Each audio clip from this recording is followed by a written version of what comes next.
Hello friends, இன்றைக்கி நம்ம daily லைஃப்க்கு தேவையான கிச்சன் டிப்ஸ் அண்ட் ட்ரிக்ஸ் தாங்க பார்க்க போகிறோம்.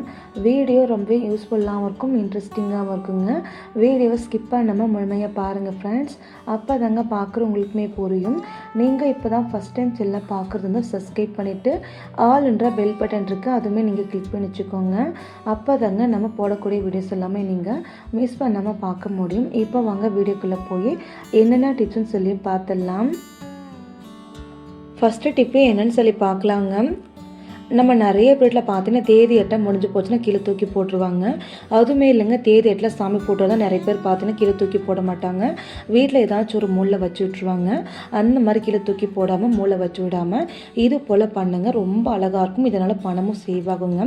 இந்த அட்டையில் சாமி போட்டால் எந்த அளவுக்கு இருக்கோ அந்த அளவுக்கு மட்டும் நம்ம கத்திரிக்குள்ளே வச்சு நம்ம கட் பண்ணிக்கலாங்க. நான் கட் பண்ணிவிட்டு காமிக்கிறேன் பாருங்கள். இது போல் நான் கட் பண்ணி எடுத்துருக்குங்க. கீழே நம்ம கட் பண்ணலையும் அட்டை, அந்த அட்டையை நான் சைடில் வச்சுருக்கேன், அதுவுமே நமக்கு தேவைப்படுங்க. இந்த அட்டை அப்படி இருக்கட்டும். அதுக்கப்புறம் பார்த்தீங்கன்னா டபுள் டேப் எடுத்துக்கலாம். அப்போல்லாம் நீங்கள் கலர் டேப்பும் எடுத்துக்கலாங்க. நான் இன்றைக்கி டபுள் டேப் எடுத்துக்கிட்டேன்.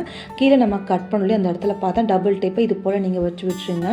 நான் வீடியோவில் காமிக்கிற பாருங்கள். இது போல் நீங்கள் டபுள் டேப்பு நல்லா லென்த்தாக நீங்கள் ஸ்ட்ரைட்டாக வச்சு விட்டுக்கோங்க. இந்த மாதிரி நீங்கள் வச்சு விட்ட பின்னாடி கை வச்சு நல்லா நீங்கள் தேய்ச்சி விடுங்க. அந்த மாதிரி நீங்கள் பண்ணும்போது டபுள் டேப் நல்லா ஸ்ட்ராங்காக ஒட்டிக்குங்க.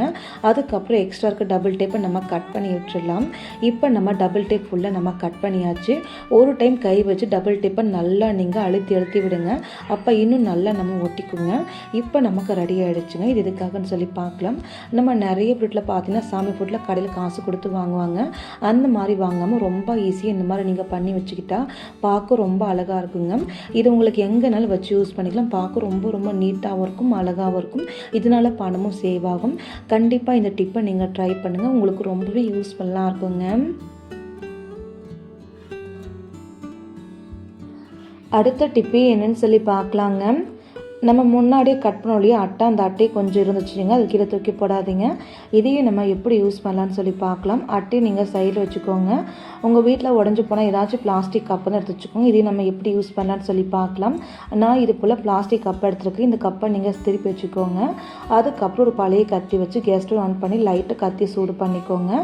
அதுக்கப்புறம் பாக்ஸை நம்ம கட் பண்ணி எடுத்துக்கலாங்க. நான் வீட்டில் காமிக்கிற பாருங்கள் ஃப்ரெண்ட்ஸ். இதே போல் நீங்கள் கத்தி வச்சு கட் பண்ணி எடுத்துக்கோங்க. பாருங்கள் ஃப்ரெண்ட்ஸ், நான் கட் பண்ணி எடுத்துக்கிட்டேன். இதே மாதிரி இன்னொரு பாக்ஸுமே நம்ம இதே போல் நம்ம கட் பண்ணி எடுத்துக்கலாங்க. இப்போ நமக்கு மொத்தமாக 2 பாக்ஸ் போல் நம்ம கட் பண்ணி எடுத்துருக்குங்க. இந்த பாக்ஸ் அப்படி இருக்கட்டும். கேஸ் ஸ்டவ் ஆன் பண்ணி ஒரு கம்பி எடுத்துகிட்டு லைட்டாக நீங்கள் கம்பி ஹீட் பண்ணிவிட்டு இந்த பாக்ஸு கார்னரில் கரெக்டாக சென்டர் பார்த்து சின்ன சின்ன ஹோல்ஸாக நீங்கள் இது போல் போட்டு விட்டுருங்க. இது போல் நீங்கள் ஹோல்ஸு போட்டு விட்ட பின்னாடி இன்னொரு பாக்ஸ் நம்ம வச்சுருக்கோம், அந்த பாக்ஸ்லையுமே இதே மாதிரி நம்ம ஹோல்ஸு நம்ம போட்டு விட்டுக்கலாம். பாருங்கள் ஃப்ரெண்ட்ஸ், 2 பாக்ஸில் நம்ம ஹோல்ஸு போட்டாச்சு. அதுக்கப்புறம் நீங்கள் கம்பியை சைடில் வச்சுக்கோங்க, பாக்ஸுமே நீங்கள் சைடில் வச்சுக்கோங்க. முன்னாடியே எடுத்த அட்டையை நம்ம எடுத்து வச்சுக்கலாங்க. இந்த அட்டை அப்படி இருக்கட்டும். இந்த அட்டை 4 பக்கம் கார்னர்லையுமே ஒரு கம்பி வச்சு லைட்டாக நீங்கள் சின்ன சின்ன ஹோல்ஸாக நீங்கள் போட்டு விட்டுக்கோங்க. நான் கை வச்சு காமிக்கிற பாருங்கள், சின்ன சின்ன ஹோல்ஸை நான் போட்டு வச்சுருக்கேன். இது அப்படி இருக்கட்டும். அதுக்கப்புறம் பாக்ஸ் எடுத்துக்கோங்க. ஒவ்வொரு பாக்ஸும் எடுத்துக்கோங்க. நான் எடுத்துருக்கேன் பாருங்கள். இது போல் ஒரு பாக்ஸ் எடுத்துக்கிட்டேன். கேபிள் டை எடுத்துருக்கேன். நீங்கள் கேபிள் டை இல்லை நூல் இது வேணால் எடுத்துக்கலாங்க.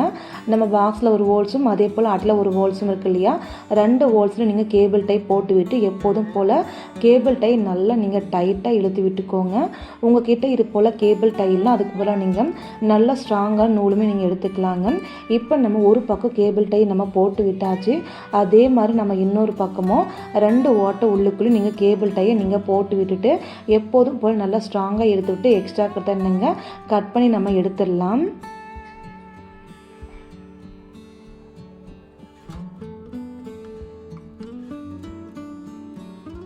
பாருங்கள் ஃப்ரெண்ட்ஸ், 2 பக்கமே கேபிள் டை நல்லா நம்ம டைட் பண்ணியாச்சுங்க. அதுக்கப்புறம் எக்ஸ்ட்ரா கருத்தை கத்திக்கோல் வச்சு நீங்கள் கட் பண்ணி விட்டுருங்க. எக்ஸ்ட்ரா கருத்தை கட் பண்ணி விட்ட பின்னாடி மறுபடியும் நீங்கள் இன்னும் 2 கேபிள் டை எடுத்துக்கலாம். அதுக்கப்புறம் பாக்ஸ் எடுத்துக்கலாங்க. பாக்ஸ் எடுத்துகிட்டு எங்கே ஹோல்ஸ் இருக்கோ அதுக்கேற்ற மாதிரி நீங்கள் பாக்ஸை வச்சுட்டு எப்போதும் போல் நல்லா டைட்டாக நீங்கள் போட்டு விட்டுக்கலாங்க. உங்கள் கிட்டே கேபிள் டை இல்லை, அதுக்கு பதிலாக நீங்கள் நல்லா ஸ்ட்ராங்கான நூல் எடுத்து நீங்கள் இது போல் போட்டு விட்டுக்கலாங்க. இப்போ நம்ம மறுபடியும் அதே போல் கேபிள் டை போட்டு எக்ஸ்ட்ரா கருத்தை நம்ம கட் பண்ணி எடுத்துக்கலாங்க.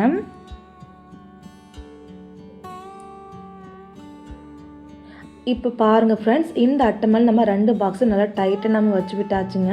அதுக்கப்புறம் இந்த அட்டையை நீங்கள் எடுத்துகிட்டு இந்த அட்டை மேலே பார்த்தா 4 பக்கமும் இந்த அட்டை இன்னும் அழகாக இருக்கிறதுக்கு 4 பக்கமும் நீங்கள் செல்லோ டேப் நீங்கள் ஒட்டி விட்டுக்கோங்க. ஒருவேளை செல்லோ டேப்பெல்லாம் நீங்கள் ஸ்கிப் பண்ணிக்கலாங்க. அதுக்கப்புறம் இந்த அட்டைக்கு மேலே நீங்கள் 2 ஹோல்ஸ் போல் மேலே நீங்கள் போட்டு விட்டுக்கணுங்க. நான் போட்டு காமிக்கிறேன், நீங்களும் இதே மாதிரி போட்டு விட்டுக்கோங்க. இப்போ பாருங்கள் ஃப்ரெண்ட்ஸ், பார்க்க எவ்வளோ அழகாக இருக்குன்னுட்டு. இது அப்படியே இருக்கட்டும். இந்த ஹோல்ஸில் நீங்கள் எப்போதும் போல் நூல் நீங்கள் கட்டி விட்டுக்கோங்க. நூல் கொஞ்சம் நல்லா நீங்கள் கெட்டியாக நீங்கள் கட்டி விட்டுக்கோங்க. இது போல் நீங்கள் கட்டி விட்ட பின்னாடி இதை கொண்டு போய் நீங்கள் ஆணியில் மாட்டி விட்டுக்கலாம். அப்போல்லாம் நீங்கள் ஆணி இல்லைன்னா கம்பியில் நீங்கள் கொண்டு போய் நீங்கள் கட்டி விட்டுக்கலாங்க. நான் இன்றைக்கி சுவிட்ச் பாக்ஸ் பக்கத்தில் ஆணி இருக்குங்க, அங்கே நான் மாட்டி விட்டுட்டேன். அதுக்கப்புறம் இது உள்ளுக்குள் நீங்கள் என்ன பொருளை நீங்கள் வைக்கலாங்க, நல்லா ஹெவியாக கூட வச்சுக்கலாம். கீழே விழுகாது, நல்லா டைட்டாகவே இருக்குங்க. நான் பார்த்தீங்கன்னா மேலே பார்த்தீங்கன்னா ஒரு பூந்தொட்டி மாதிரி வச்சுருக்கேன். கீழே நம்ம சார்ஜில் போடும்போது பாக்ஸ் உள்ளுக்குள்ள இந்த மாதிரி சார்ஜ் போட்டு நீங்கள் வச்சுக்கலாம். பார்க்க ரொம்ப நீட்டாக இருக்கும், அழகாக இருக்கும். கீழுமே நமக்கு விழுகாதுங்க. செலவே இல்லாத ஆர்கனைஸ் நமக்கு ரெடி ஆகிடுச்சுங்க. கண்டிப்பாக இந்த டிப்ஸை நீங்கள் ட்ரை பண்ணுங்கள். இந்த டிப்ஸ் உங்களுக்கு ரொம்பவே யூஸ்ஃபுல்லாக இருக்குங்க. அடுத்த டிப்ஸு என்னன்னு சொல்லி பார்க்கலாங்க. நம்ம வீட்டில் நம்ம பூரி செய்கிறோன்னா கண்டிப்பாக இந்த டிப்ஸை நீங்கள் ட்ரை பண்ணுங்கள். ஒரு கடாய் வச்சுக்கோங்க, கேஸ் ஸ்டவ் ஆன் பண்ணி எண்ணெய் ஊற்றி விட்டுருங்க. எண்ணெய் நல்லா காயட்டுங்க. எண்ணெய் நல்லா காஞ்சதுக்கப்புறம் ஒரே ஒரு சிட்டிகளுக்கு மட்டுமே நீங்கள் சால்ட்டு சேர்த்துக்கோங்க. சால்ட்டு நீங்கள் சேர்த்ததுக்கப்புறம் நீங்கள் பார்த்தீங்கன்னா எண்ணெய் நல்லா காஞ்சிருக்கான்னு ஃபஸ்ட்டு சொல்லி ஒரே ஒரு கொஞ்சம் மாவு மட்டும் நீங்கள் போட்டு விட்டுருங்க. நம்ம போட்டிருக்கிற மாவு நல்லா கலர் மாறணுங்க. கலர் மாறினதுக்கப்புறம் அதுக்கப்புறம் நீங்கள் எவ்வளோ பூரி வேணாலும் சரிங்க நல்லா தேய்ச்சிட்டு எப்போதும் போல் நீங்கள் பூரி போடலாங்க. இந்த மாதிரி பண்ணும்போது பார்த்தீங்கன்னா பூரி அதிகமாக எண்ணெய் இழுக்காது. அது மட்டுமே இல்லாமல் அதிகமாக எண்ணெய் உரியாமல் பூரி நல்ல கலராக கிடைக்கும். நல்லா பந்து போல் நமக்கு பூரியுமே உப்பி வருங்க. இப்போ நம்ம இதே மாதிரி இன்னொரு பூரி நான் போட்டு காமிக்கிறேன், நீங்களே பாருங்கள். மேலே நமக்கு எடுக்கும்போது நல்லா தெரியும் மேலே எந்த அளவுக்கு எண்ணெய் உரியாமல் வந்திருக்குன்னுட்டு. கண்டிப்பாக சொல்கிறேன், இந்த டிப் உங்களுக்கு ரொம்ப ரொம்ப யூஸ்ஃபுல்லாக இருக்கும். கண்டிப்பாக இந்த டிப்ஸை நீங்கள் ட்ரை பண்ணுங்கள். இந்த டிப்ஸ் உங்களுக்கு பிடிக்கும் அப்படின்னு நினச்சிங்கன்னா மறக்காமல் ஒரு லைக் பண்ணிக்கோங்க. அதே மாதிரி யாருக்கெல்லாம் பொடி பிடிக்குமோ அவங்களும் ஒரு லைக் பண்ணிக்கோங்க. அடுத்த டிப்ஸு என்னன்னு சொல்லி பார்க்கலாம். ஒரு கப் எடுத்துக்கலாங்க. நம்ம வீட்டில் இட்லிக்கு போடக்கூடிய சோடா 1 ஸ்பூனுக்கு மட்டும் எடுத்துக்கோங்க. சோடா எடுத்துகிட்டு இந்த கப்பை உள்ளுக்குள் நம்ம சேர்த்துக்கலாங்க. அதுக்கப்புறம் நம்ம வீட்டில் யூஸ் பண்ணக்கூடிய பேஸ்ட் எடுத்துக்கலாங்க. நீங்கள் எந்த பிராண்ட் பேஸ்ட்னாலும் எடுத்துக்கோங்க. நான் இன்றைக்கி கோல்கேட் பேஸ்ட்டு கொஞ்சம் போல் மட்டுமே இந்த கப்புக்குள் நான் சேர்த்துக்கிறேன். அதுக்கப்புறம் நம்ம கிளாஸில் தண்ணி எடுத்துக்கலாம். தண்ணி எடுத்துகிட்டு இந்த கப்புக்குள் நம்ம தண்ணி கொஞ்சமாக நம்ம ஊற்றி விட்டுக்கலாங்க. தண்ணி நம்ம ஊற்றி விட்டு பின்னாடி ஒரு ஸ்பூன் எடுத்துக்கலாம். ஸ்பூன் எடுத்துகிட்டு நல்லா நம்ம கலக்கி விட்டுக்கலாங்க. இட்லி சோடா பேஸ்ட்டு ரெண்டுமே நல்லா மிக்ஸ் ஆகணும். அந்தளவுக்கு நம்ம நல்லா கலக்கி விட்டுக்கலாம். இது போல் நீங்கள் நல்லா கலக்கி விட்டுருங்க. கலக்கி விட்ட பின்னாடி மறுபடியும் நீங்கள் கிளாஸில் தண்ணி எடுத்துகிட்டு ஒரு டைம் ஸ்பூனை நல்லா அழைச்சி விட்டுருங்க. இந்த மாதிரி அழைச்சி விட்ட பின்னாடி ஒரு பழைய ப்ரஷ் எடுத்துக்கலாங்க. ப்ரஷ்ஷை நீங்கள் எடுத்துகிட்டு நீங்கள் பார்த்தா லைட்டாக ஒரு டைம் கலக்கி விட்டுருங்க. லைட்டாக நீங்கள் கலக்கி விட்டு இதை வச்சுக்கோங்க. இது எதுக்காகன்னு சொல்லி பார்க்கலாம்.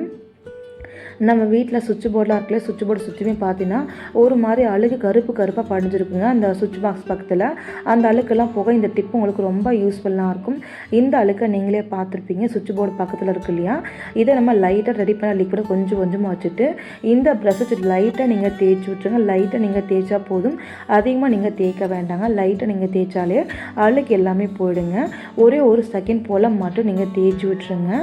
நம்ம வீட்டில் செவர் இருக்குல்லையா, செவத்தில் பார்த்தா நார்மல் பெயிண்ட்டு இல்லை சுண்ணாம்பு தான் போயிடுங்க. நல்லா பெயிண்ட் இருந்துச்சுன்னா போகாது. அதுவுமே நான் உங்களுக்கு சொல்லிடுறேங்க.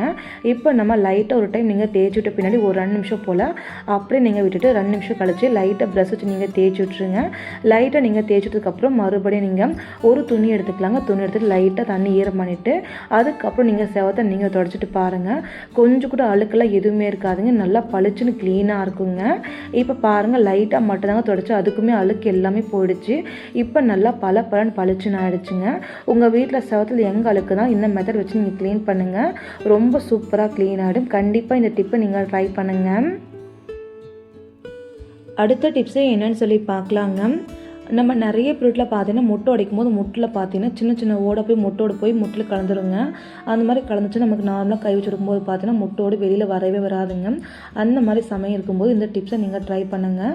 ஒன்றுமே இல்லைங்க, நம்ம வீட்டில் பூண்டு பால் இருக்குல்லையே, பூண்டு பால் எடுத்துகிட்டு லைட்டாக நீங்கள் பூண்டு பால் லைட்டாக இது போல் நீங்கள் கிள்ளி வச்சுருங்க. இந்த மாதிரி கிள்ளி எடுத்துகிட்டு லைட்டாக நீங்கள் கையில் கசக்கிட்டு அதுக்கப்புறம் நீங்கள் அந்த முட்டில் இருக்கக்கூடிய ஓடு நீங்கள் எடுத்திங்கன்னா அழகாக ஒரே ஒரு டைமில் நீங்கள் முட்டோட எடுத்து அழகாக நீங்கள் வெளியில் போட்டுடலாங்க. இதனால் நமக்கு டைமும் சேவ் ஆகும். ரொம்ப ரொம்ப ஈஸியாகவும் இருக்குங்க. கண்டிப்பாக இந்த டிப்ஸை நீங்கள் ட்ரை பண்ணி பாருங்கள், ரொம்பவே யூஸ் ஆகுங்க. ஓகே ஃப்ரெண்ட்ஸ், இன்றைக்கான டிப்ஸில் உங்களுக்கு எந்த டிப்ஸை பிடிச்சிருக்குன்னு சொல்லி மறக்காமல் கீழே கமெண்ட் பாக்ஸில் கமெண்ட் பண்ணுங்கள். இந்த டிப்ஸில் உங்களுக்கு ஏதாச்சும் ஒன்று யூஸ்ஃபுல்லாக இருக்குன்னு நீங்கள் நினச்சின்னா மறக்காமல் லைக் பண்ணிக்கோங்க, சப்ஸ்கிரைப் பண்ணிக்கோங்க, ஷேர் பண்ணுங்கள், ட்ரை பண்ணுங்கள். இவ்வளோ இந்த வீடியோ பொறுமையாக பார்த்து எல்லா ஃப்ரெண்ட்ஸுக்குமே ரொம்ப ரொம்ப நன்றிங்க. Thank you friends. நாளைக்கு பார்க்கலாம் வேறொரு வீடியோவில்.